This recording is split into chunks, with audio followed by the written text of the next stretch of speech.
Hello, everybody. Hi. Oh, I'm so glad you guys are here. Thank you guys so much for watching. This is ERIN REED from ERIN REED Makes, and I have some winners to announce. So I did a scrapbook video hop. Actually, my layout, I should have grabbed it, but it's hanging on my wall. I actually, just to show you, when I'm done, sorry about my mic is in the way right there.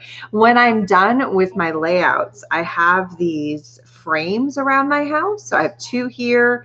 I have one in my hallway. I have one kind of in a back hall towards the bathroom.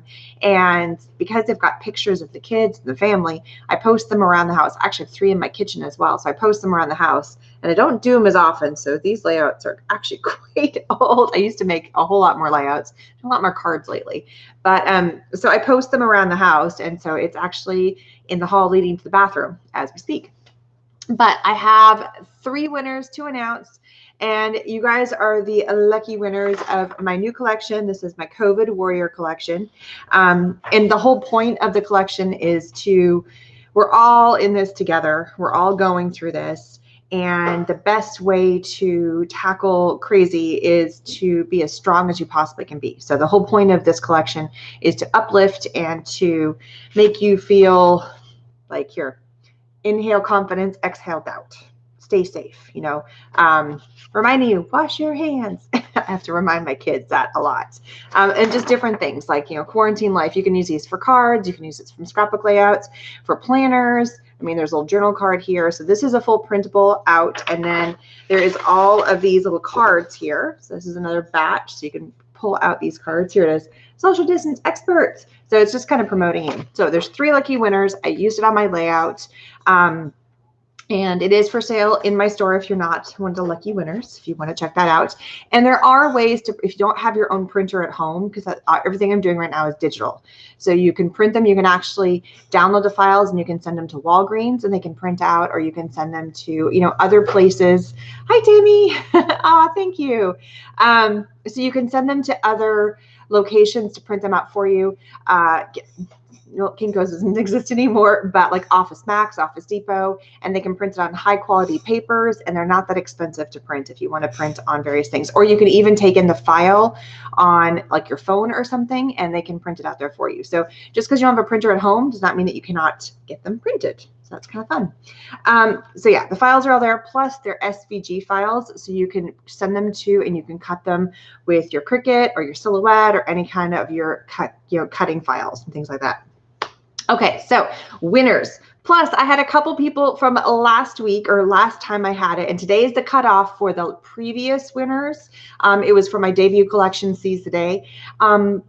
Two people didn't claim their prize yet, so you have till today. So let me repeat the two people that have not claimed their prize. We have Bev O'Daniel and Janet K. Peterson. So they won previously. There's a link down in the information section that has a Google form. Hi, Lakita. Hi, Tammy. Hi, Bay. So put your information down in the information. There's a Google link. Fill it in. I'll send you the code, and that file set is yours for that whole collection. Okay, so for the COVID Warrior collection, here we go.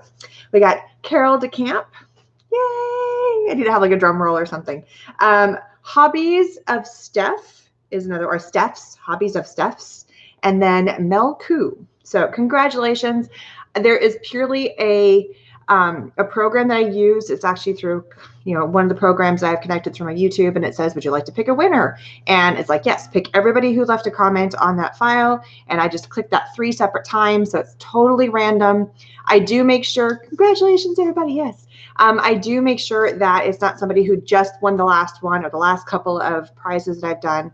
And if it's a very big conglomeration of a lot of us that have prizes, I kind of double check that the same person didn't win 5 times. I kind of spread the love, but it's the fairest way I can do it. I'm not picking favorites. I let the program just do it for me, and it's done. So congratulations, congratulations. So happy. So you guys fill in the link down in the information section, click on that, and I will send you the code so you can download your own COVID Warrior. COVID Warrior. Yay. So it's just a fun collection that if you're trying to, give people inspirational cards, we're all going through this worldwide. We're all going through crazy. And right now, my crazy is my kids and school. And oh, oh, lots of people have jumped on. Hi, Leggy Baby, Carol, Debbie. Hello, hello, hello. So thought we'd do a little quick chit chat. Well, not quick, however long we wanted to be on, but just how we have handled things. Oh my goodness. So we are in school. I have 3 kids here at home with me, and 1 is in high school. I have 2 in elementary. So I have a 3, a 5, and a 9th grader. And so far it's going okay. I mean, it's a little stressful at times, but it's going okay. And I'm just curious, how is everybody else handling it out there? I mean, I know I'm not the only mom or grandma or caregiver that is going through this. And so these are just some tips that I have personally done that kind of seem to work. Number 1, everybody's got their own spot. They all have their own place to go. We got lucky. Our district issued Chromebooks to all of the high school, and we already had a dedicated computer that we used in the spring when everybody got sent home. So I'm taking my watch off because I don't know, when I start talking, I want to have something off my wrist. I'm weird. It was bugging me. And so we'd already had a computer dedicated, the kids rotated through. So that became a dedicated for 1 child. And then my husband has a computer at home that, because I'm on mine working most of the time, or I'm on my computer logged into their Google accounts because they do Google Classroom. And so we're doing stuff. And so she is using my husband's computer. And so everybody has their own spot. I got the kids those yoga balls to sit on, and they can choose to sit on the yoga ball or they can sit in a regular chair. So they get their wiggles out. Everybody's got headphones. They've all, I homeschooled all 5 of my kids. Oh, that's awesome.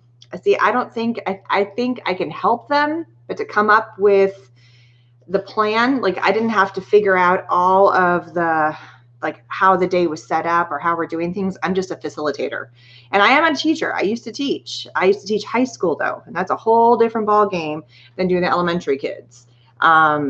I can teach you how to do, like I was biology, chemistry, physics. I did lots of math. That's my forte. And so I got that figured out. So if my son from high school comes down, now he's taking Spanish this year and he's like, Mom, I need help. I'm like, I'm out. I don't know. You know, I know un poquito. But yeah, I know how to order in Spanish. I know food. I know very small phrases, but not enough. I know numbers to 10. But beyond that, 8 kids schooling at home. More power to you for all those people. My grandkids are an 8th and a junior. School is doing hybrid. Half the schools go Monday and Tuesday. The rest go Tuesday. That just looks crazy. So we're at home for the first 9 weeks. So we have this schedule where we're home.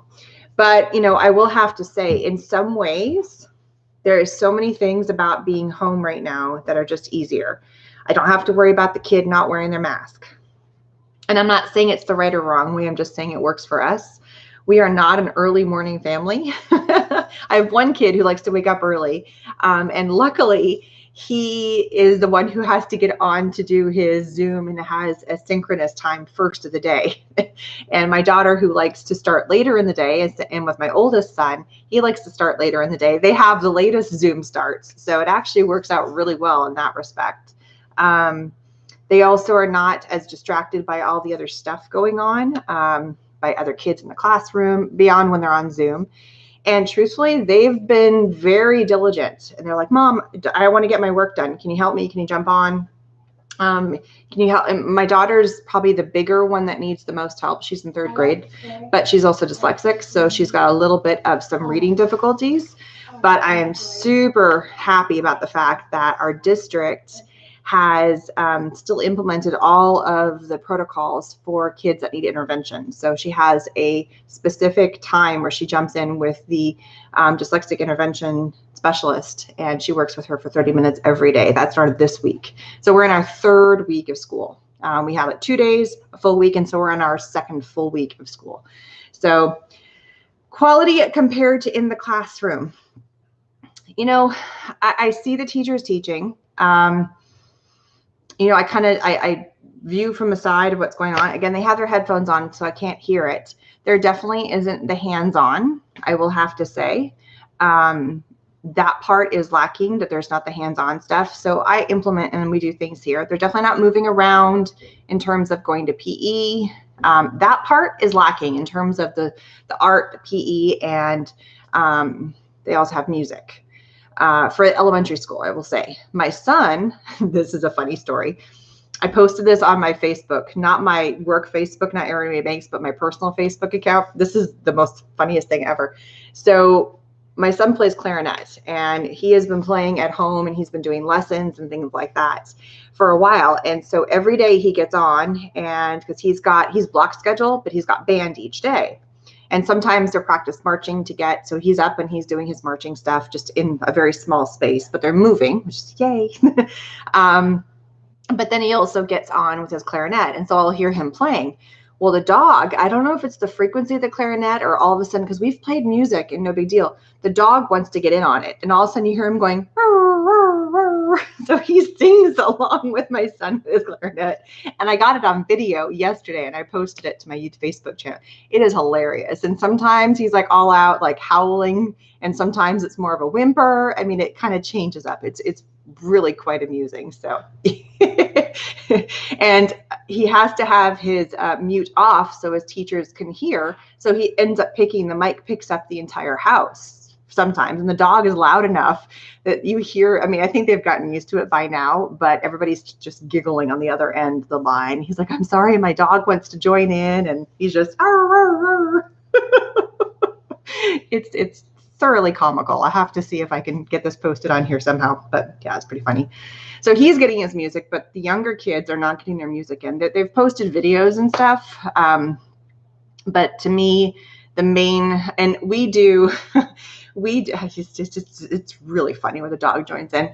We do art. So we still do our art, and they would only go to art once a week. But I definitely, when my kids do more art with all the stuff that I do, and we do our live art class every Thursday to join in and get them to do something artsy. And they help come up with the ideas that we want to do. And we're actually probably doing more than they would do in the classroom because I have more supplies and they're not just limited to, you get just paper and markers. There was a lot of drawing happening, which is great. I love drawing, but there wasn't as much of some of the other possibilities for art that was out there just because of supplies and money.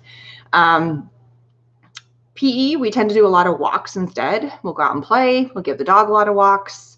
In terms of actual content, though, I think some things are going to lose. In terms of getting things done, like they're just not going to get the manipulatives that they did before. They're not going to have the tactile things because everything is digital and virtual. The teacher's going to hold it up.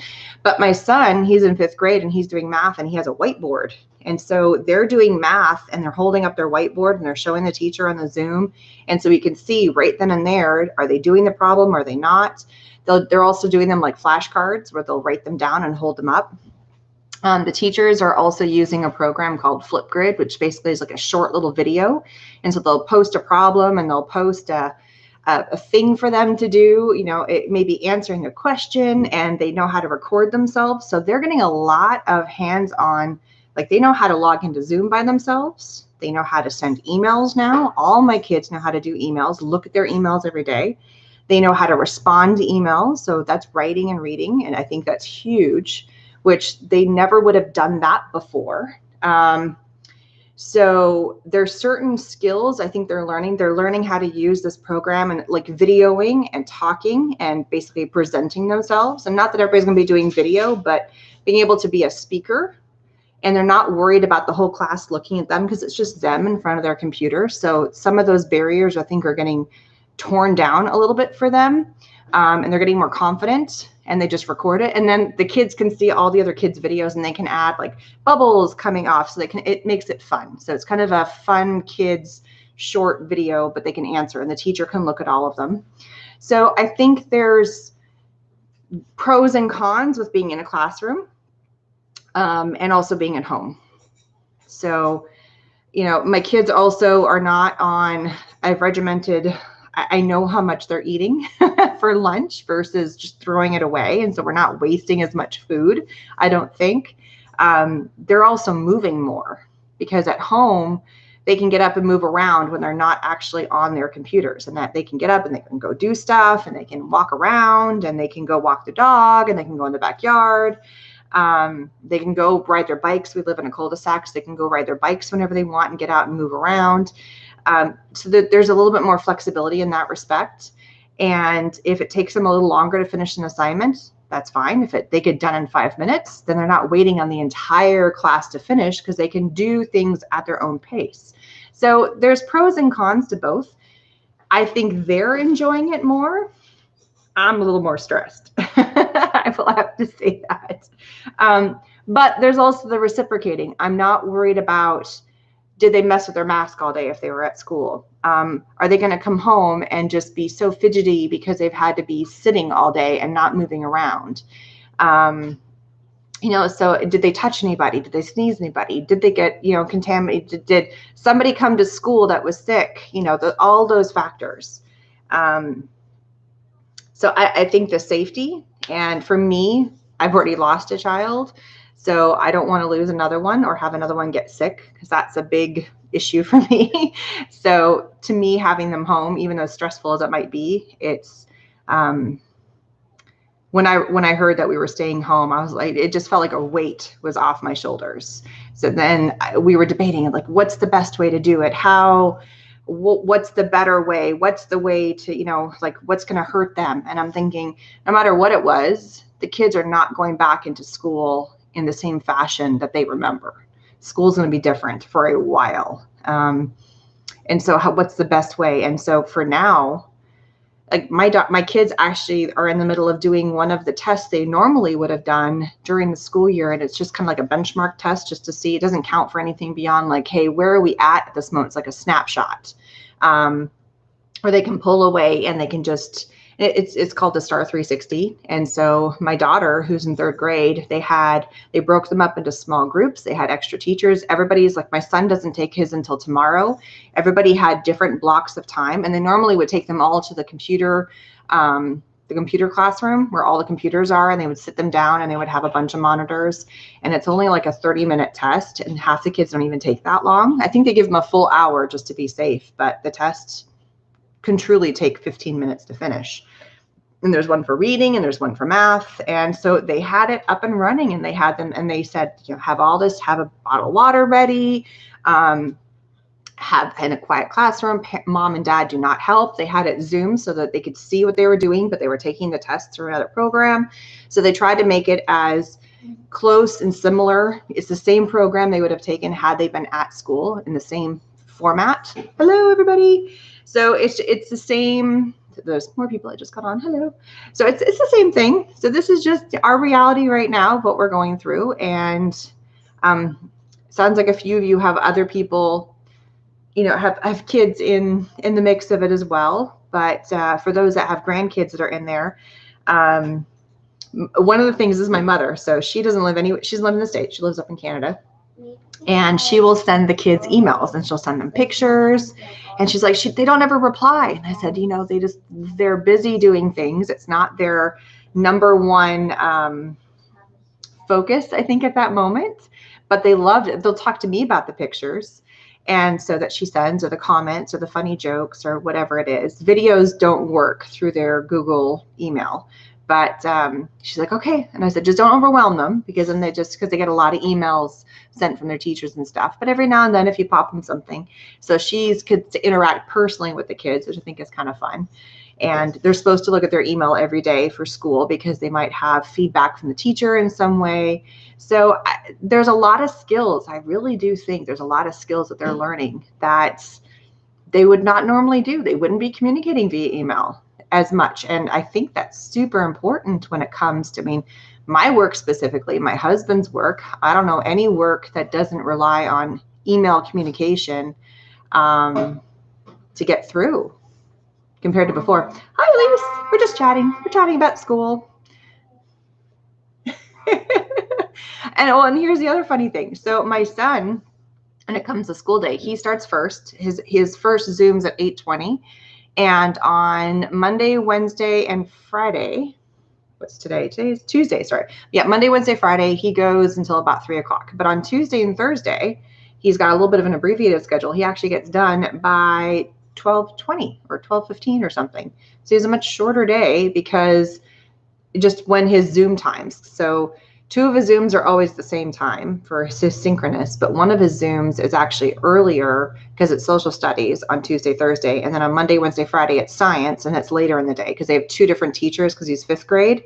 So they do the team teaching, and they've just designated this is the time for that subject. They still can be working on other homework, and he's got 3 vocab terms he's got to finish out of a slide of a whole bunch. And so it's just, so he's done. And he was, okay, Mom, I'm going to go walk the dog. And, you know, I'm going to wait to have lunch until after I'm finished. And so now he's just chilling, watching YouTube videos because he knows I'm on video right now. So he gets more, like, I think, relaxed time. And he's my ADHD kid. So he's enjoying the flexibility of being able to wiggle around a little bit more and come and go at an assignment, get half of it done now, save it, get half of it done later. So it's working for us. I know some parents are just like, and they're tearing their hair out. And maybe it's just because I don't know what is making it work for us right now. I'm sure we've had moments where it's like, what, you know, and things feel crazy, but you got to work through and figure out what works best for you and your family and your kids. And maybe our district has less requirements than other districts. I don't know, because I've heard some of my friends, and they're in Texas as well, and their kids were up until like 9 o'clock finishing that day's assignment. I'm like, that's crazy. That's just too much work. I don't know if their kids were taking too long, they were going too in depth, if that's just district was assigning that much stuff, they just hadn't quite found their groove yet. Where the kids kind of dinking around at it. But I've definitely put a lot of the responsibility on my kids I wanted them to learn how to log into the computer on their own, get into their Google Classroom on their own, know how to check all those things. So I don't have to sit next to them because they're getting old, especially my high schooler. I just kind of pop in like, hey, do you need help with anything? And then every now and then he'll be like, yeah, show me this, or I can't find this, or I don't understand that. But for the most part, I'm letting him do his own thing. I mean, he's a high schooler. He's a freshman. He should be able to at this point. And then I'll just jump in if he needs it. But I'm not going to handhold him the whole way. And that's just my parenting style. I'm not going to, oh, my son's asking if he can go outside. See, in the middle of the day, he can go outside. Heard some places where families in the neighborhood has parents who did like PE outside, social distance. Yeah, we haven't seen that. We definitely, and so we live in a cul-de-sac, and our kids, I mean, my daughter's best friend lives 2 houses down from us. My son loves to play with the boy across the street. There's also a little girl that lives not in our cul-de-sac, but like one house just outside the cul-de-sac. And so we've kind of created our own little social bubble within our cul-de-sac, and the kids will go outside and play, and they'll get their scooters out, they'll get their bikes out. What else do you guys play with? I've seen you guys, you've played with volleyball, right? Yeah. What else have you done? Running. Lots of running. Yeah. What else have you done? I don't know. They just they get out, they just socialize. It's like a recess. I think the plumbing's here. Somebody's here? Yeah. Oh, we got a person here. PK Plumbing. I'm not sure what that is. So Hopefully the next door. Maybe. I don't know. All right. Well, it looks like we have somebody by the front door. So you want to come say hi? Yeah. So this is my son. Hello. He's in 5th grade. Hi. Ta-da. So just out of curiosity, what are you thinking of the school from home versus being at school? Not as good, but get what you get. It happens. Did you guys catch that? Not as good, but you get what you get. You just got to do what you got to do. Yep. I love his attitude. He's like, yeah. It's not good. It's not bad. Do you like the flexibility that you have right now? Yeah. So he likes that part, but I think he misses being with all the kids and the recess and just the freedom of all that. So anyway, I got to see who's at my front door because I can look out my window here and see like the streets right along here, so I can see through. And my son's like, there's a person there. So thank you guys so much. Congratulations to the winners. And just to recap, those of you, because I got a whole bunch of people on. So winners are Carol DeCamp, Hobbies of Steph's and Mel Chu. So you guys won this one. And I have 2 winners that did not claim their prize from last time, which was the Seize the Day digital collection, which is Bevo Daniel and Janet K. Peterson. So if you win, there's a link down the bottom. Please fill that out and I will send you your code so you can win. So congratulations, everybody. And thank you guys so much for the chit chat and the fun. Yeah? Yeah. Yeah. Here, come say hi. Hi. Hi. So we're going to say goodbye. Ready? Bye. Bye.